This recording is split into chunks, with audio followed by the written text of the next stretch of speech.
repeatedly, our old relationship, based on steadily increasing integration, is over. The questions now are how our nations will cooperate in the future and where we in Canada will move on. Prime Minister Mark Carney there, set to meet with President Trump in Washington on Tuesday to talk about trade and a future security relationship. Carney says he expects difficult but constructive conversations. So what more can we expect out of that meeting? And can the Prime Minister convince the President to lift tariffs on some Canadian goods? Joining me now is Everett Eissenstat. He served as the Deputy Director of the National Economic Council during the first Trump administration, and he's now a partner at the law firm Squire Patton Boggs. Nice to see you again, Everett. Thank you. Appreciate you being here. The Prime Minister is trying to manage expectations about Tuesday's meeting. He said we shouldn't expect white smoke to come out of it, in that it's not going to all get settled. What do you think should be expectations out of this meeting, either for the Americans or the Canadians? It's a very important opportunity. It's the first time that the Prime Minister will be able to meet with the President, having the mandate from the election. So I think that's been a bit of an impediment to having the kind of negotiations that will be necessary to move the relationship forward. So it's a good starting point, but I think you're right. It's not the ending point. It's unlikely that the relationship will be sorted out within a single meeting, but it's certainly a good start. We are told, too, by the Prime Minister that it is a substantive meeting. It's not just, 20 minutes in the Oval. There will be officials on both sides. There will be conversations that last a little bit. Is that a sign to you that there is some desire here from the White House to get on a different path with Canada when it comes to trade? I think the administration is working to get on a different path with a lot of different countries on trade. And as you know, they have this, there's a 90-day pause on the reciprocal tariffs, and there's ongoing negotiations with many different countries. So you need to look at it in that context as well. But I do think it's an important opportunity. Certainly, time is of the essence. There's, the 90 days is ticking. There's a number of important relationships that need to be resolved during that time period. So I'm not surprised that there's a good substantive meeting. I think it's an excellent opportunity to have the kind of conversation necessary to really move the trade and economic relationship forward. What would be, although, as I said, the Prime Minister is managing expectations, what would be, do you think, a reasonable outcome here? If some of the tariffs were removed, or if there was a conversation about them ending, what would make sense? Because we also understand that the two leaders want to discuss a broader security and economic relationship going forward. But for this first meeting, should the focus be on tariffs, and what tariffs in particular would you think? It's really a great question. And of course, it's not an easy answer because there's so many different buckets of tariffs in place, right? You've got the 232 tariffs, which are the national security tariffs linked to imports. That's the one dealing with autos and timber and copper, all important to the Canadian economy. And those are really identified and driven more by the president's desire to reshore and ensure there's a robust supply chain within the United States. So those are a little bit different. Of course, you have the 10% universal tariff, which is more about revenue raising than the reciprocal tariffs. And to that complexity, you've got the special relationship with the USMCA and how is that going to evolve. So these would be, a conversation to sort out all those different elements would be difficult. I don't think it's going to happen overnight. There are different, it's actually a very good sign, and it's good that the relationship is broader than just trade. And I think when the administration is working with a lot of different countries, part of what they're discussing are elements of the relationship beyond trade. And I would not be surprised that defense and other issues are going to be on the table as well. Yeah, it sounds like the Prime Minister is also expecting that. He also mentioned defense spending. We talked a little bit earlier in this program about Donald Trump's approval ratings and how they're not great 100 days in. I wonder whether you think that is helpful for Canadians, that there is perhaps some leverage there because the president knows that Americans are struggling to see the end game here in terms of what he's doing.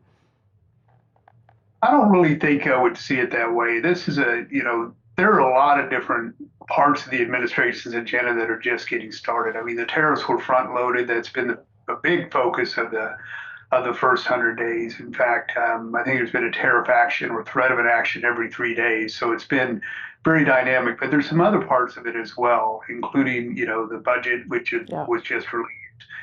The tax debate is just really kicking off in the Congress. So there's a lot more to come. I wouldn't take a flashpoint on the approval ratings as a referendum on the relationship or even on the policies today. They're more the tariffs are concerning, of course, because it does result in change. Yeah.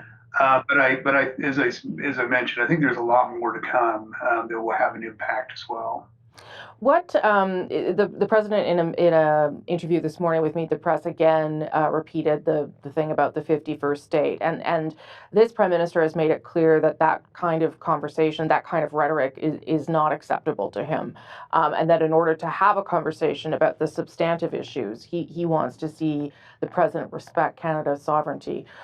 What is the likelihood that we might see just a change in language, do you think, from the president, and how would that help the relationship and the negotiations going forward? Oh, well, obviously, it's very bothersome in Canada, the rhetoric, and I understand that. I don't honestly know whether he's going to continue to use that rhetoric or not. It is for him, it's a moniker of what he's trying to achieve, which is, you know, it's really there's a historic element to this too, as you probably know. This isn't the first time that tariffs and this concept of the U.S. relationship with Canada has been in play. So it's very difficult. I think it's more of an emotional response. I don't conceivably see any scenario where that would actually happen. But I do understand how disturbing it is and how emotive that language can be. Yeah. I don't know if he's going to use it again or not.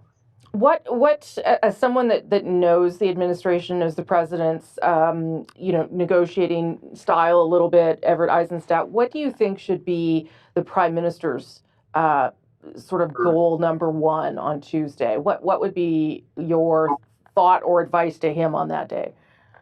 I'd say two things in particular. One, pragmatism, top over emotions. I mean, this is a pragmatic discussion, and we really need to see it from each other's perspectives.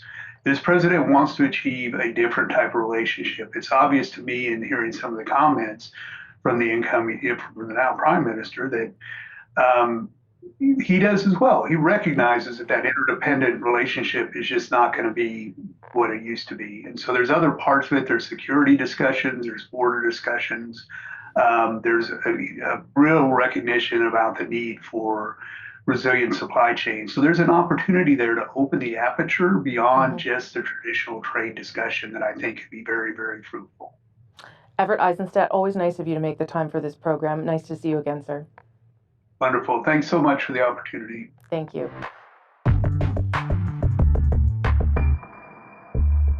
He called me. He was very nice, and I congratulated him. He had a victory. It's a very close victory. It's there's no majority or anything, so that's going to make things a little bit difficult, I think, for him to run. But he nevertheless had a victory, and he's a very nice man, I think. Do you plan to talk to him about making Canada a 51st state? He wants to come and see me. He's going to come this week or next week. So will you talk to him about making Canada a 51st state, annexing Canada? I'll always talk about that. You know why? We subsidize Canada to the tune of $200 billion a year. That was the president just this morning on NBC's Meet the Press, talking about his phone call with Prime Minister Mark Carney and his meeting on this Tuesday, and the president's ongoing desire to, he says, see the Canada become the 51st state. Trump has seen his approval ratings plummet, though, hitting a record low for the first 100 days, in part due to his trade war and his budget cuts. And that's where we will start on our American Roundtable this week. We're delighted it's back because the election is over. Melody Barnes is the executive director of the Carney Institute of Democracy in Richmond, Virginia. Tolu Olunripa is a national political reporter for the Washington Post and in the U.S. Capitol. Nice to see both of you. Great to be with you. Thank you. Okay, so there's lots going on as usual down there, and I will get to the meeting between the prime minister and the president. But let's talk about the president's approval ratings, Melody, and how far they have fallen, and whether he seems to be adjusting or whether he can afford for this to continue happening. Whether there's any sort of acknowledgement of this reality now.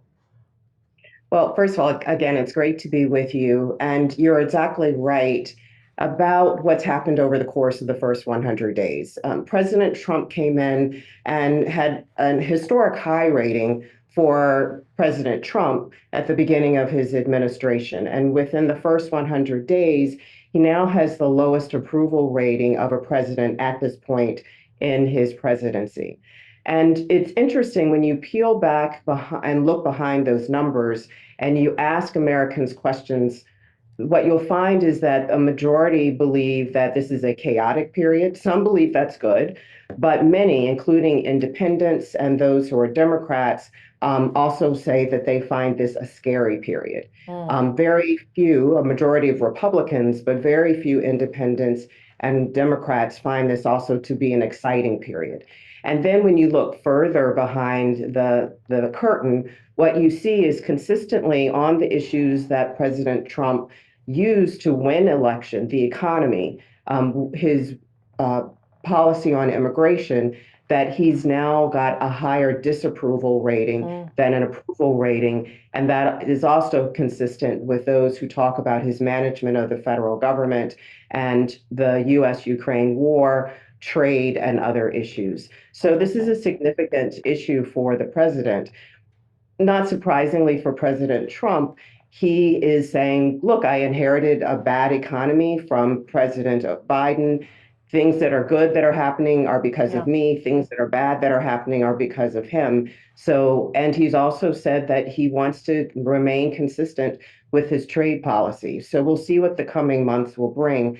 But we certainly have seen a significant decline in the first 100 days. Yeah, he was certainly pressed in that interview on Meet the Press this morning to kind of see if Americans would just have to endure this pain from the trade war and for how long. Tolu, I also did not give you your whole title there when I introduced you. You're, of course, the White House bureau chief for the Washington Post. Tell me how much approval ratings matter to the president, do you think, given midterm elections coming eventually, and whether that's something that he will adjust for? Well, he was also asked on his NBC Meet the Press interview whether he was going to run for a third term. It is unconstitutional in the United States to run for a third term. And he essentially said that even though people have asked him to do that, that he has no interest in actually doing that. So he is, for the lack of a better word, a lame duck president. He doesn't really have to worry about re-election. He does have to worry about the midterm elections where his party could lose control of Congress. But this is a president that has always been very aware of his approval rating, always been very aware of the polls. He would talk about the polls from campaign rallies and talk about when he was up in the polls, and I'll often, selectively select the polls that are good for him and ignore the ones that showed him on the decline. Yeah. But I do think he's aware that his popularity has declined, that a lot of his policies are unpopular, especially when it comes to the economy, when it comes to his tariff policy. We have seen people within his administration try to dial that back, try to soothe the markets by saying that things are going to be easier, that this approach is unsustainable, and that they're going to change course and strike deals with all these various countries. And even though he continues to talk about making Canada the 51st state, he has even softened some of his language towards Canada and talked about making deals and talked about trying to soften some of the tariffs and even some of the car tariffs that he's put in place, removing some of those. So he is shifting, adjusting to the low approval rate, but not necessarily doing it in a significant. Yeah, I mean, I can't imagine this president in particular not being aware of his own popularity and approval ratings. So whether he moves and adjusts, I think is yet to be seen. Okay, Melody, let's talk about how the federal spending cuts are maybe feeding into all of this. Proposal for billions of dollars in cuts. Does the administration, in your mind, still have the support to do this? Well, we're about to see that start to unfold as they work their way through the budget. What we're starting to see, and Congress has, and particularly the House of Representatives, has control of the federal purse strings. That is one of the great powers that they have under the Constitution. the House Republican Appropriations Chair, the person who has main responsibility for guiding this through, has already started to signal that there are concerns, that, as he says, there are aspects of what President Trump wants that are politically unworkable. And there are other Republicans, Senator Lisa Murkowski of Alaska, for example, who said some of the proposed cuts are going to make this very, very difficult for the most vulnerable people in my state. So what we're going to see is whether or not a Congress that for the first 100 days has generally stepped back from its constitutional prerogatives, has not guarded them jealously, whether or not they're going to step forward as we see big cuts and a policy deliberation process that has to bring them to the table, whether or not they are going to differ with the administration and try to broker some kind of compromise. I think going to what Tolu was just talking about, as the president's approval ratings start to slide, it may embolden some on the Republican side of the aisle to make further statements along those of the lines of Appropriations Chair Cole, Senator Murkowski, and others. Excuse me. So, Tolu, tell me how difficult it might be for the president to get the budget approved before the next shutdown. And now that we're talking too about these cuts, it occurs to me I haven't seen or heard much from Elon Musk lately, and I don't know whether I should read anything into that as well. Well, Elon Musk is definitely on his way out of the door when it comes to his federal role in cutting the federal budget. He's essentially handed the reins over to Congress and put the hot potato in Congress's hand, saying that Congress needs to take up the mantle of federal spending cuts. So far, as Melody said, there's not a sense that Congress wants to do this. They know they have constituents that rely on these programs, that rely on this federal money, and that gutting the federal government by this amount would really upset a lot of the people that they serve and really endanger their own reelection. And so I do think it will be very difficult for President Trump to actually enact some of these. It's not clear how much he wants to put his political capital on the line behind budget cuts. He's talked about not wanting to cut Medicare or Medicaid or Social Security. And so there's not very much left to cut after you decide to take those things off the table. And he knows that a lot of the things he wants to cut are actually popular. And so maybe this is an exercise in which he puts some numbers down on a federal budget and then moves on to tax cuts and other things that he's more interested in. Cutting spending and cutting federal programs that people like are not necessarily the things that keep Donald Trump happy and keep him excited about the role. Okay, let's talk a little bit about the visit from Canada's Prime Minister on Tuesday with the President. We're told that it is a substantive meeting. It's not just 20 minutes in the Oval. There's various people involved in a meeting that will last several hours. Melody, how important do you think this meeting is? What do you think are the opportunities here for the President and the Prime Minister? What I would give to be in that room on Tuesday. I think this is going to be a really interesting and certainly important meeting for these two leaders to start to get a sense of one another. I mean, President Trump, including statements that he made this morning on Meet the Press, is not backing off from his comments about the 51st state, commenting that he believes Prime Minister Carney is a nice man. And he's ready to have conversations with him. At the same time, Prime Minister Carney, who I had the pleasure of meeting about 10 years ago, is no stranger to difficult economic moments and also making difficult deals. And he has said, we've got plenty to do here in Canada, and this is an opportunity with the United States to start to have a conversation, but I'm not rushing this conversation. This is an opportunity to reset the relationship. What happens in the room, I think, will be far more interesting without the cameras than what happens in front of the cameras. And so we'll have to see if they take that opportunity and also if the language coming out of the room starts to bring the temperature down or not. I don't know that I believe that it will. The Prime Minister said Friday, Tolu, that don't expect any white smoke. I have about 30 seconds in terms of what you'll be watching for. As Melody said, I think being a fly on the wall in that room would be really, really exciting. President Trump does tend to do some of his foreign policy before the camera, so I'll be watching to see how he interacts with the press and with Prime Minister Carney when the reporters are in the room, and whether or not he engages in some of these tough discussions that he's going to be doing behind the scenes as well. Well, you are the one person of the three of us, Tolu, who might be a fly on the wall. So if you find out anything interesting, do let us know. We'll be sure to read you the next day. Good to see both of you. Thank you for being here. Appreciate it a lot. Melody Barnes, Tolu Olunaripa, thank you. Thank you. Thank you.